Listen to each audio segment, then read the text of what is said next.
Hey everyone! If you're a fan of the show, please head over to mikeyop.com and click the subscribe button. It's the best way to support us, and it's free. That's MIKEYOPP.com. Thanks! Hi, I'm Mike Oppenheim, and you are listening to Coffin Talk, Interviews with the Living, a weekly podcast that explores how our views on death affect the way we live our life. This week, coming to us from locally Phoenix, Arizona, is Briana Stonelake. Briana actually works in a field that I love, and it's helping people. So today we're going to talk to her a little bit about that, and then also how her philosophy on the metaphysical world affects her philosophy here in the actual realm that we all live in. Briana, hi, how are you? I'm doing great. How are you doing? I'm doing really well. So the first question we always ask our guests is, how old are you, where did you grow up, and what generation, if any, do you belong to? Awesome. I am 35 years old, and I was born in Phoenix, Arizona, but raised in Minnesota. So I got a little bit of heat and the cold, and I ran back to the heat because I don't like to be cold. And what generation I belong to, honestly, I couldn't tell you. I have no idea. I ultimately don't necessarily like claiming a certain generation because there's so many perceived notions on each specific generation instead of being like, hey, I am who I am and this is my age, and I kind of bridge the gap of all of them. Awesome. That's a great answer, and it's probably the closest to what my answer would be if I was ever a guest on my own show. So you're a belief strategist and a licensed clinical social worker. I'm sure everyone kind of knows what a social worker is, but belief strategist is probably a new term to many. So do you mind starting out by defining that for us? Absolutely. So everything that we do is shaped by our belief system. So if we don't know what our belief systems are or where they even stem from, we can actually limit ourselves from being able to live the greatest life. So basically, I help people shift their mindsets for greater success relationally, personally, and professionally. That's awesome. Wow. And I can tell you answer that question a lot.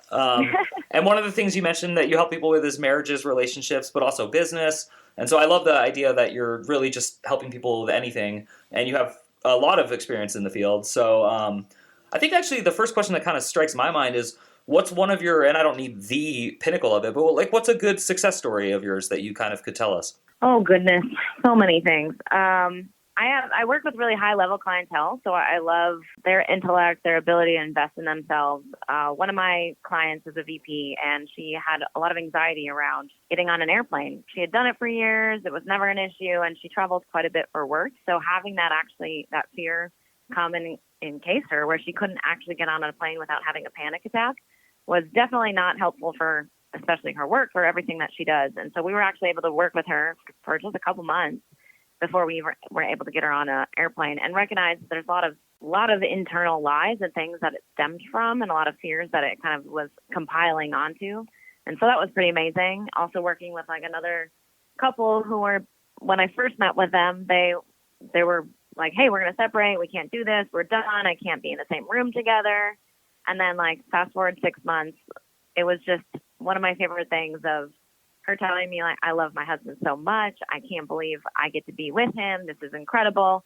And while not to say they don't have their trials and tribulations, but also recognizing there's conflict is not a bad thing, and learning how to handle conflict in a healthy way where it's more of a speed bump instead of an entire mountain that's going to ruin their life. And so they just had another baby, and they're incredibly happy. Sent me a picture recently, and yeah, one of my favorite stories, one of my favorite things.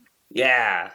That's awesome. That's really special. And I'm in my second marriage, which is going great, and I do recognize the necessity of conflict in it. Yeah. So actually, to expand on that, you mentioned lies, and you also mentioned fears. I'm curious, is all fear a lie essentially, or am I just making that up based on what you said? How would you kind of analyze that relationship between those two concepts? Well, it is actually quite interesting because we do have some healthy fear, right? So we have a fear of burning our hand in a fire, so we don't put our hands in the fire. We have a fear of heights, so we are mindful and use wisdom when it comes to that. So there is some healthy fear that keeps us back from making unwise decisions and unhealthy aspects of, I was climbing a mountain once and I wanted to go straight up, and I had this internal fear that I was like, oh my gosh, I might just, if I miss a step, I'm going to fall off the mountain. Well, turns out I was on the wrong trail. So it was a good thing I had the healthy fear that kept me from going where I shouldn't go, essentially. So there are those healthy fears that just kind of keep us back from hurting ourselves or anybody else, right? But the fear that really holds us back, that is related to lies, are the ones that's disempowering our life, that feels discouraging, disappointing, and oppressive. those fears are related to lies that likely are rooted in childhood woundings or more adulthood woundings or different areas that we tend to not pay attention to. Wow, that's really profound. I'm just curious because I always like to ask people in your field about this. What happens when you have like a client, and maybe this never happens, but they come to you and they're like, hey, I keep trying to succeed in my music career and I just can't succeed. And then like maybe you listen to like a demo of theirs and you're like, oh, this person, while talented and while passionate, is not talented enough to actually make it in this world based on like what I understand about the music. And again, I'm making up a fake example. Has that ever happened to you? And what would you tell someone who is like imbalanced in the wrong way? In other words, they don't have the limiting belief that maybe they should have. Interesting thought process. Ultimately, what it comes down to is there's a little bit of self-sabotage of when we're going after something that maybe we're not super talented in, or maybe that's not necessarily where we should be going. And so balancing our dreams and the fantasy realm of I'd be questioning, like, do you have this fantasy of becoming this major music star based on trying to prove yourself to somebody else that you're worthwhile and that you're good enough because everybody else is seeing you as this big superstar? Is that why you're actually going after it rather than going after it out of joy, out of talent, out of hope, right? The best thing to do is to go after a job that is your natural talent, that's your gifting, that you would really enjoy. That's kind of your field where you just like step into it and you're like, I am so grateful for what I do. And this is incredible because ultimately when we do what we love and out of a space of talent and joy and love and out of a healthy place and we monetize it, that's the best way to do it. And so if somebody is going after something that, well, they may have talent in, I would also question why they're consistently running into a steel door that's not opening over and over instead of paying attention to maybe doors around them that are opening of,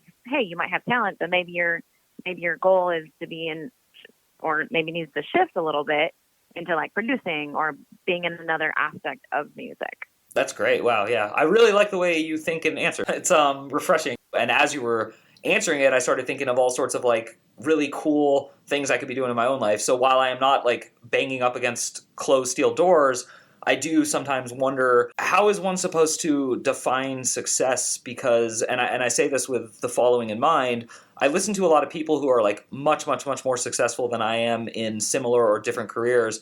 And one of the things many of them talk about is that it's never enough until it's finally enough, but that is like a personal thing, that if you don't understand that, it'll never be enough. Is what I'm asking kind of making sense to you? Sure. So what defines success ultimately? And I actually have a pretty simple answer for that. And it sounds ridiculous, but it's actually really powerful because at the end of the day, it doesn't matter what your life looks like.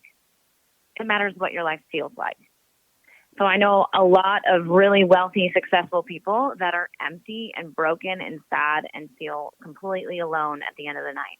And while it looks like they have everything, they got the jets, they got the houses, they got the money, they got the seemingly perfect spouse or kids or house or whatever, but they're literally lonely and devastated on the inside. And so their life may look incredible, but they feel awful. And so it doesn't matter what it looks like. It doesn't matter the external aspects. You can have all the wealth in the world and be fulfilled and happy and feel great about it. But you can also be like living in a shack in the middle of nowhere and completely and utterly fulfilled. So it's not based on what it looks like, because that looks are the fleeting, right? Either physical looks or external things that it looks like.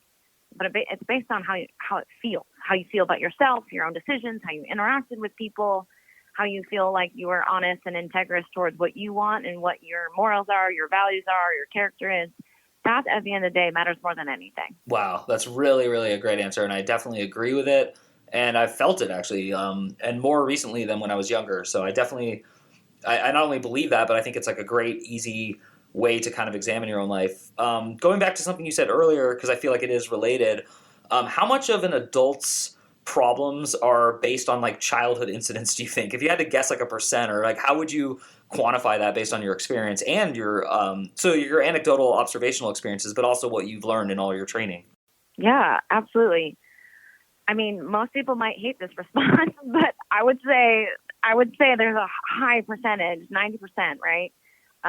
Of absolutely, we go through things as adults that are difficult that also help define the lies that are created in childhood. And it could be there could be positive and negative things that are rooted inside of us in childhood, whether that's an awesome work ethic, understanding like great communication, or it's the negative side where we learn abuse or get understanding that love, supposed love, is painful and hurtful and actually is unhealthy. So it can be anything, but ultimately like how we are designed and our brains are formed and function so dramatically within the first 3 to 7 years of our lives. And so that part is so powerful and impactful for good and bad. So just recognizing like, hey, this is where it kind of stems from, not saying that the lies can't be created later on in life. You go through abusive relationships or a divorce or a loss of a child or something devastating and tragic that also can create other lies of fears of safety or anxiety or depression and things. Absolutely. But I would also say that they can compile on the lies or fears that we've had in childhood. Wow, that's so interesting. And I love that you set it up with it's probably going to upset people because, for me, it's not upsetting so much as I always thought my childhood was incredibly happy. And when I review it, it still seems incredibly happy. And yet I, just like every other human, have these issues. And so I kind of wonder where they came from and then also how much I should be addressing them versus just maturing and growing out of them. So what is the fastest path, in your opinion, to rid yourself of a limiting belief from childhood? Yeah, first of all, being like, it's okay that your parents or your family life aren't perfect. Well, you might have had like an incredible childhood. That's amazing and that's powerful, but there's no perfect family. We're all human and we all flawed. We all make mistakes. We all say the wrong thing. We all do the wrong thing. We do that in marriages, as parents, as kids. I mean, the reality is, again, life is full of conflict and mistakes and mishaps, but how we handle them is kind of what the difference is. And understanding that there can be an easy misspoken thing of a parent saying, oh gosh, I'm worried about finances. And then a 3-year-old child with a 3-year-old understanding, taking in the thought of, oh my gosh, we're poor and I'm never going to have to do anything. And I always have to save. And oh my gosh, I have to take care of myself and I'm a burden. I mean, again, it doesn't mean that the parent said any of that. It doesn't mean that any of that was communicated or necessarily intended to, but the understanding of a child in any circumstance is limited because they're still growing. Their brain is still understanding. So being okay with the fact that your family or your childhood isn't perfect. It may have been amazing, and that's incredible. But there's always spaces to grow and learn, and that's okay. And so just the first and best path is to just have awareness and be okay with things that are not okay, that your family's not perfect, that your parents aren't perfect, that they didn't say or do everything perfect. And that also takes the pressure off them of like, yeah, they're not able to be perfect. Neither of you are you as a husband or a parent. Like, you're not going to be perfect, and that's okay. And owning that and being like, hey, I'm here, kiddo, and you want to talk about like, oops, dad messed up. I, said the wrong thing or did the wrong thing, but I did it to the best I could. And so just allowing yourself space to jump in and dive in and be like, oh, okay. With imperfections, there comes pain sometimes. Yeah, that's cool. I think about this a lot because I think admitting fault out loud to anyone is difficult for most of us, and to yourself is also difficult. But I kind of wonder, because this podcast is called Coffin Talk, and it's about death and dying, and I tend to find that like children have to be told to fear death. Like there's this weird like thing where you tell them. Is that true, or am I just making this up? I think there's like an instilled piece of it. I think it's environmental and internal. We internally know that death isn't great, and ultimately what a kid sees when somebody passes away is a lot of people sad, a lot of people crying, a lot of people upset, and so it automatically says, oh no, this isn't good, especially based on what your family life is, whether it's like we're okay to be sad or we're okay not to be sad or we're not allowed to have those sad emotions. That can communicate to them what death means or what that looks like. And a lot of times, even as adults, we don't always know what to say when somebody dies. There's no perfect thing. Obviously, I don't always know what the right thing to say is. There is no right thing at the end of the day because we can't bring back the loved one. We can't make the pain go away, even if we want to. And so ultimately just being there and being present, but having conversations with your kids is really important of what this means, what this looks like. my sister does an excellent job with her kids having conversations. And I've always encouraged my siblings to be like, hey, talk to your kids as early as they can, what's age appropriate, so they don't ever have to wonder, and they get the information from the parent first versus the world or other external factors that create deeper levels of fear. And it's, death isn't a thing to fear. Again, there's a healthy fear in it, and we don't need to be afraid of it, but also it's a part of life. And so how do we handle that? How do we communicate that to kids is really important. That's awesome. And I would like to now flip the tables and just really ask you, like, what's your personal thoughts on dying? And I've started rephrasing it the way I asked the question. So I used to just say, what do you think happens when someone dies? But now I'm making sure I'm very clear. What do you think will happen to you when you die? Like, make sure you think you give the personal answer, please. Yeah, absolutely. I mean, again, I don't want to die. I'm excited to live a very fulfilled and healthy, happy life. But at the end of the day, like, I don't have a fear of death. I know that when it's the right time, it's the right time. I trust God fully and completely. And I'm a Christian, so I believe that Jesus died on the cross for me. And so that in death, when I close my eyes in death, and I actually end up in heaven. So for me, I'm like, that's a win-win. Granted, don't want to leave the people I love behind. But I really believe in the afterlife. I believe in heaven. I believe that Jesus has redeemed all sin and creation in itself. And so there's a lot of hope in the afterlife. There's a lot of hope for what's next. And ultimately, I'm like, yeah, I know that's not everybody's beliefs, and I'm okay with it. But if at the end of the day it gives me hope and joy in that, I think I'm okay with believing it. Yeah, and I'm not disparaging or acknowledging that it's the truth, but I've always noticed that people who are confident in a happy result after death, whether they're lying to themselves or not, is so irrelevant to me, because what really should matter is what you actually said earlier, which is, how does your life feel? And on that point, were you raised to believe that, or is that something you came to on your own? Sure. So I was raised in a very strict Christian church, where there was a lot of really awesome foundation for who Christ himself was. What I learned later on is I missed a lot of the foundation for a healthy relationship and who the real Jesus was. So I grew up with a really religious Jesus that was scary, and it was this big God in the sky that was going to smite you at any moment. And so at 18, I was like, screw this. God, you suck. I'm not good enough for you anyways. Why bother trying? Because this is exhausting. Right? Yeah. And so I kind of left him completely and was like, this is dumb. Why am I going to do this? This is stupid. But what I came to realize as an adult is, like, there's this actual difference of the religious Jesus versus the real Jesus, the Jesus who was kind and loving, who called out the religious people of the day, the Jesus who loves with unabandonedly, unconditionally, constantly. And so when I met Holy Spirit, who empowers us to live a life with Jesus, my entire world was changed. My entire being was changed. And I realized, my biggest lie in life was that I was not worth loving. And then I met true love through Jesus himself and God himself. And it's the best thing in the world. I don't understand why people don't want to feel this constant, amazing love, but that is just me. And it's a whole different thing. And so religion, I've seen it hurt me, and I've gotten a lot of church hurt out of that in the past, and I've seen it hurt and damage and destroy a lot of people. And that's religion, not relationship with Jesus. And so that's what I had to learn, and that's what I, had a lot of pain and had to work through myself. But I'm so grateful, actually. Wow. And I think that's a really profound, excellent way to kind of package it. Gosh, we have some time left, but I have so many questions I've written down. I'm curious what sparked your interest in your career. And I'm specifically speaking to the side that, my words, not yours, but in a loving way, I'm from the Bay Area of California, the hippie side of it, the idea that you're a belief strategist, not just a social worker, because I'm attracted to people who are, my words, brave enough to kind of venture off the somewhat accepted path and to go into these other, at least in our culture, different, perspectives. So what was kind of the link to that? Yeah, absolutely.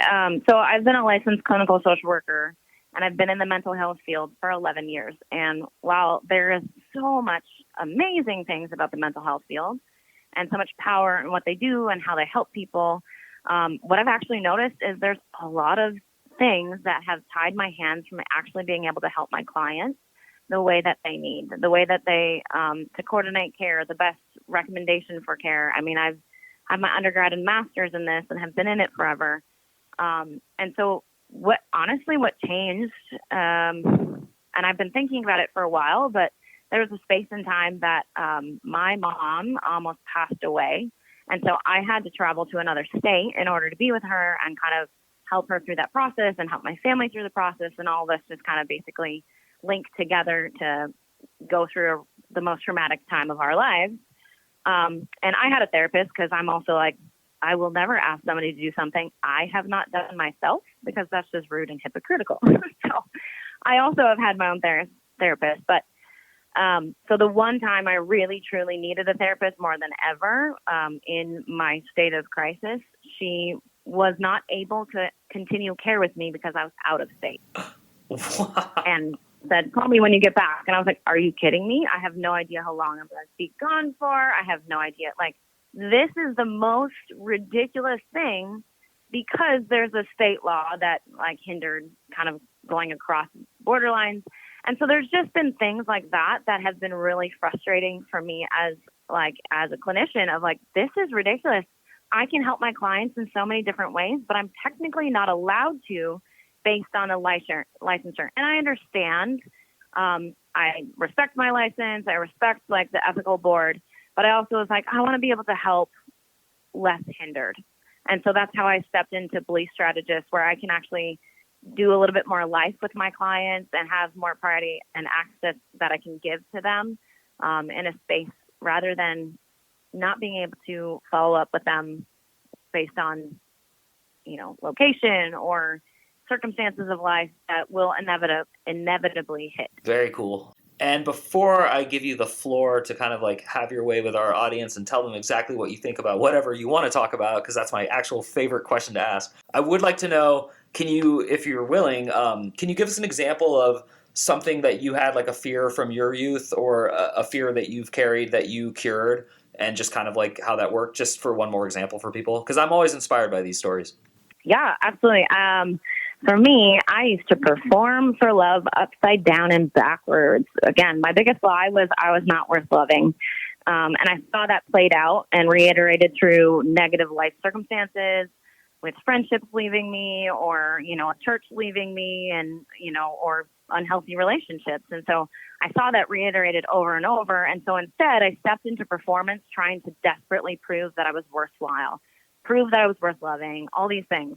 I'm actually grateful for it because I got my master's during that time. So whoop, whoop. But, but ultimately, there's just this level of like, I can be completely and utterly who I am. And I am the same when I'm like meeting with clients, when I'm in the grocery store, when I'm like out with friends, like who I am doesn't shift or change based on where I'm at. I'm always a little ridiculous and weird and embrace things. I might be dancing in the grocery store hallway. I might, dance in a session, whatever, like it happens. And so actually being able to find the space where I can fully embrace who I am, embrace what that looks like, love myself really well. So I don't have to prove to anybody that I'm worth loving. And the ultimate thing is when you are constantly trying to prove you're worth loving, you're pushing love away because you're performing and not being your real self. And ultimately, when you start loving yourself, that's when people can actually really love you. And so I did that in my life. And so I know what that's like. I know what it feels like. And I know the shift. And that's why I get to constantly tell my clients, like, just wait. I promise you it will get better because I know what that's like. I know what the process feels like. And performance is a huge part of a society that keeps people so stuck and held back. And again, we need to perform. We've been taught since childhood. We got to perform in school. We got to perform in sports. We got to perform for grades. We got to perform for jobs. Well, again, performance in itself is not like an evil thing. We have to show up. We have to work. We have to do all these things. But we have to do it authentically and as ourselves and not trying to prove. Yeah. I'm a writer, and one of the things I try very often to write about to my readers, because I think it's going to help us all, is how much social media is about performativity instead of like authenticity. And yep, that's a whole nother conversation. yeah, totally. I just think that we're running into this weird thing where we're starting to demonize social media, which to me, I've kept in touch with like 100 friends from when I was 18 and I'm 40 now. And like, so Yeah. I don't want social media to go away. Right. But I would like to know what would you tell people who are like overwhelmed with the fact that other people don't share their values and are not going to share their values. I just see a lot of conflict right now in the world is like people are like, how can you not share my values? How would you speak to them? I would say you don't have to like think the same in order to love people. And this world has been so divisive lately, and I have friends that think completely differently than me. And being able to adopt the mindset that because somebody thinks differently, has different morals, different values, different thought processes, actually creates you to be a well-rounded, healthy human, because it constantly is challenging you how you think, and not in like in a hostile way. We can never force somebody to believe the same way we do. That is not our job, and it should not be our focus, because if we're constantly focusing on trying to get somebody else to believe the same way that we do, we're basically just focusing on anger, negativity, sadness, hurt, and it's only hurting ourselves. How about we actually, like, love is the only thing that transforms anything. And I know that sounds all like hippy-dippy, lovey-dovey, but honestly, showing up with compassion, with kindness, having a discussion. If there's an argument, I will not talk about it. If you want to have a discussion and help me, like, expand my thought processes, love it. Absolutely. This is where I think, this is what I think, but it is never my job or my heart to ever try to convince somebody to believe the way that I do. That is not my job. I can have an awesome discussion about it, and, you know, maybe somebody thinks or sees something different or a different perspective. Cool. But ultimately, like, my job is to love people really well, where they're at, how they are. And if I only love people who are exactly like me, that's not real love. I love it. And I also love the irony that we have to, like, say, I know this sounds lovey-dovey and hippy-dippy, like as if those are pejoratives when, Right. when did being loving become a pejorative? And I really would ask all of my listeners to really think about that. Yeah. But we are running out of time, so I do always give my guests the floor at the end of the interview. So whatever you would like to say, please. Absolutely. So I would say, like, pain is part of the process of life. Do not run away from the pain. Do not hide it. Do not hide behind alcoholism, drugs, sex, rock and roll, whatever it is. It will still follow you. And I promise you, it sucks to sit in the pain, but it is so worth it. It is so powerful. And focus on every step of your progress. Every bit of progress you've made in your life, celebrate it, champion it. If you've been sober for 8 minutes, celebrate it. If you've been, like, seeing one tiny little baby step of progress, celebrate it. You are so incredible. You're created on purpose for a purpose. You're not here by accident. You're not here by mistake. You are an incredible human being, and there's nobody else in the world like you. This world needs you, the way you think, the way you see things, the way you're wired. You are incredible. Briana Stonelake, thank you so much for helping us put another nail in the coffin. This was an extraordinary interview. I will have all the notes for how to find her, but if you just Google her name, you'll find her contact information, and she can help you, and she can help you even if you're not in her state. So Yeah. There's an extra plug for you. And for everyone at home, thank you again for listening to our show, and if you want to help us out, the best way is just to subscribe to the weekly essays and also to the podcast, and then spread the word if you feel like it. But to everyone at home, please try to think about what Briana said today, because I think it's really powerful. Give into the love. Don't resent it, and accept who you are. And then I love how you ended it with sit in the pain. I think that's a really interesting and good message for our audience. So thank you again. And to everyone at home, my name is Mike Oppenheim. This has been another episode of Coffin Talk, and we will see you soon. Walking along when I hear this song, and I'm walking to you.